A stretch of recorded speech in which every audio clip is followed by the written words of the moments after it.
14 driving wheels, one rigid frame, a locomotive so long that ordinary curves in the track became its worst enemy.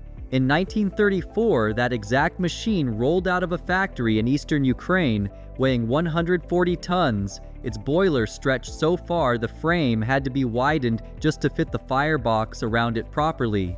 No country had built anything like it before that year. No country would build anything quite like it again afterward. It wasn't an accident of overambitious engineering, and it wasn't built purely to show off for the world watching from outside the country's borders. It was the logical answer to a railway system operating under rules nothing in Western Europe or North America ever had to seriously follow. Let's get into it right here on Small Things.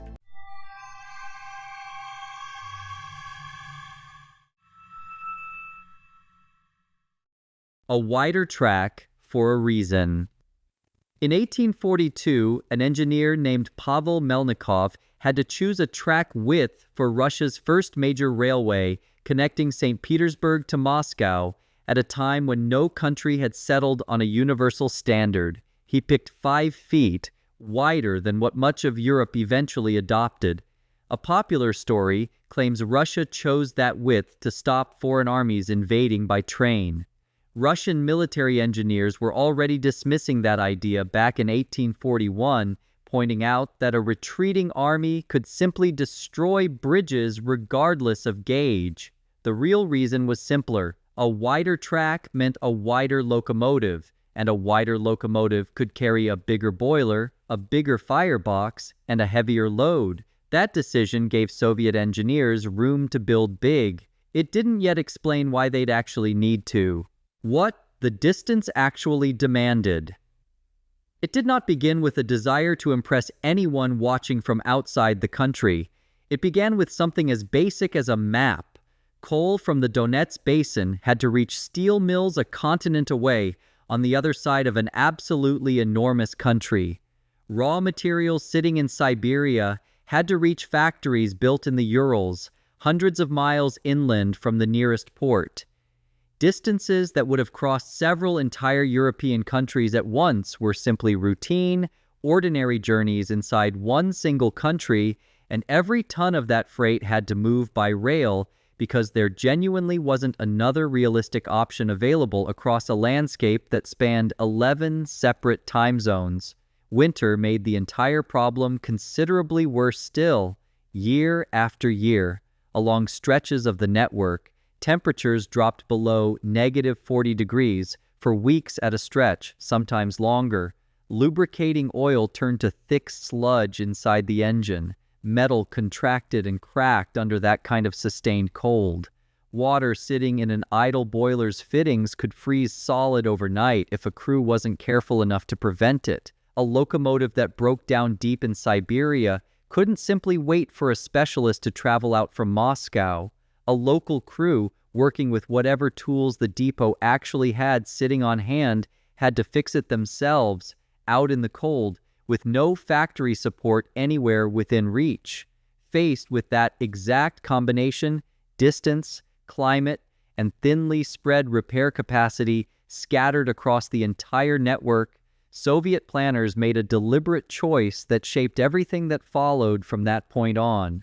Rather than building dozens of specialized locomotive classes the way Britain or Germany did at the time, they built a small number of standard types and produced them by the thousands instead, simple enough that a mechanic in a remote depot could actually repair one without outside help, rugged enough to survive conditions that would have shut down a Western railway completely within a single season. The FD class became the clearest expression of that entire philosophy. A large, uncomplicated freight locomotive built in real numbers and sent out to haul coal, steel, and grain across distances. The design was specifically meant to survive from the outset. It wasn't elegant. It was never meant to be. It was meant to keep running year after year, regardless of conditions. Why more wheels seemed like the answer. So if standardization solved the repair problem, what was left to solve the weight problem? Much of the Soviet network wasn't built to handle heavy locomotives at all. especially away from the main trunk lines. Large sections of track, especially the branch lines running out toward the edges of the system, were only rated to carry about 20 tons on any single axle before the rails themselves risked damage.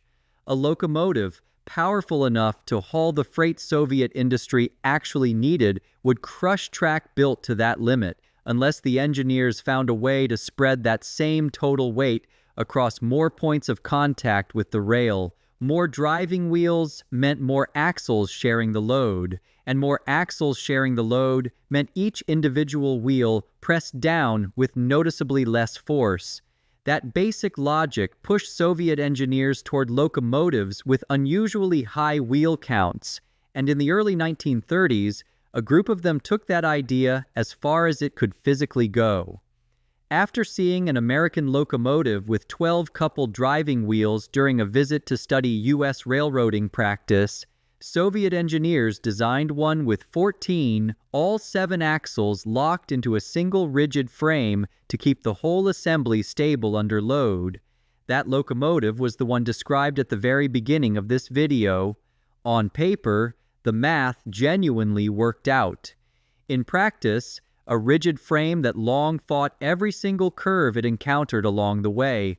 The wheels didn't turn independently enough to follow a bend in the track smoothly, so engineers built in blind center axles and lateral motion devices on the outer wheels just to make the thing physically capable of rounding a curve at all.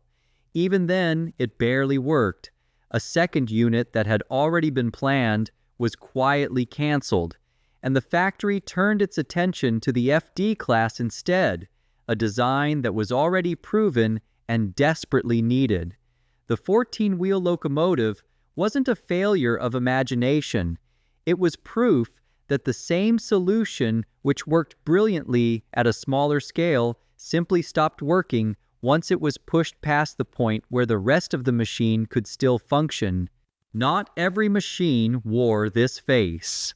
It's easy to walk away from a story like this, assuming every single Soviet locomotive ever built looked massive and crude, built purely for brute survival with no room for anything else.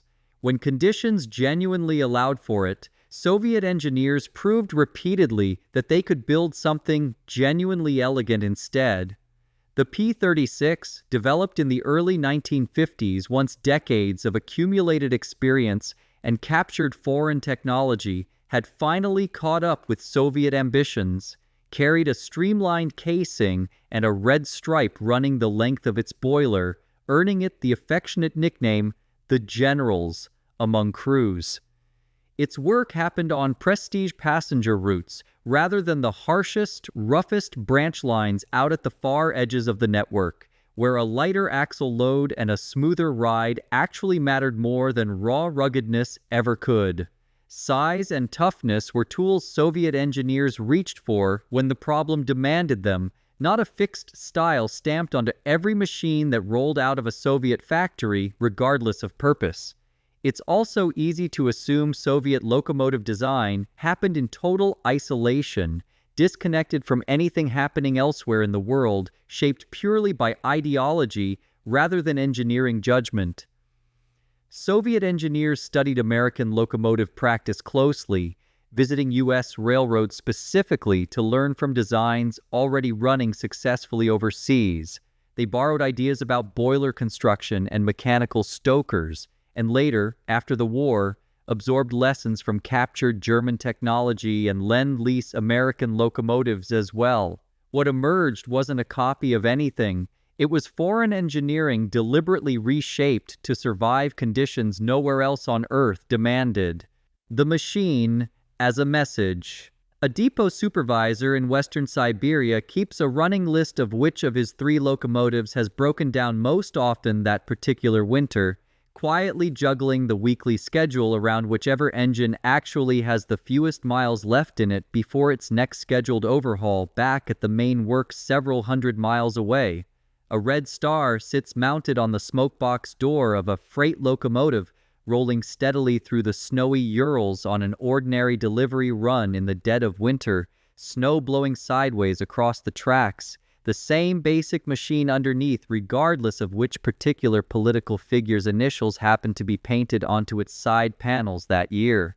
After a denunciation speech delivered in Moscow strips a former leader's name from public honor almost overnight, workers at a locomotive depot quietly remove the old lettering from a passenger engine side panels by hand and paint on a new designation instead. The machine itself never missing a single scheduled departure through the entire quiet process. A crew chief radios ahead to the next station down the line before departure, confirming that the water tank there has actually been refilled and isn't sitting frozen solid the way it was last week, since a locomotive arriving to find nothing waiting for it can lose an entire day's schedule over a single missed call.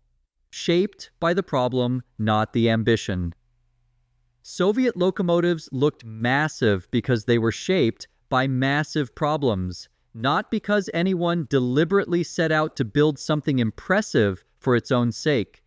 Their heavy frames, their large boilers, their unusually high wheel counts, and their rugged, simple construction weren't stylistic choices made in a drawing office removed from the realities on the ground. They reflected the actual distances these machines had to cross, the loads they had to pull, the winters they had to genuinely survive, and an industrial system built to keep one machine running reliably across all of it at once. The next time one of these locomotives looks oversized or strangely severe in an old photograph, remember that its shape wasn't invented in isolation. It was shaped by distance, cold, weak track, and a country that expected one machine to survive them all. If this changed the way you look at an old Soviet locomotive the next time you happen to see a photograph of one online, let us know in the comments below what you want us to explore next in a future video. We might make it our next episode. Thanks for watching. History often hides in the smallest details.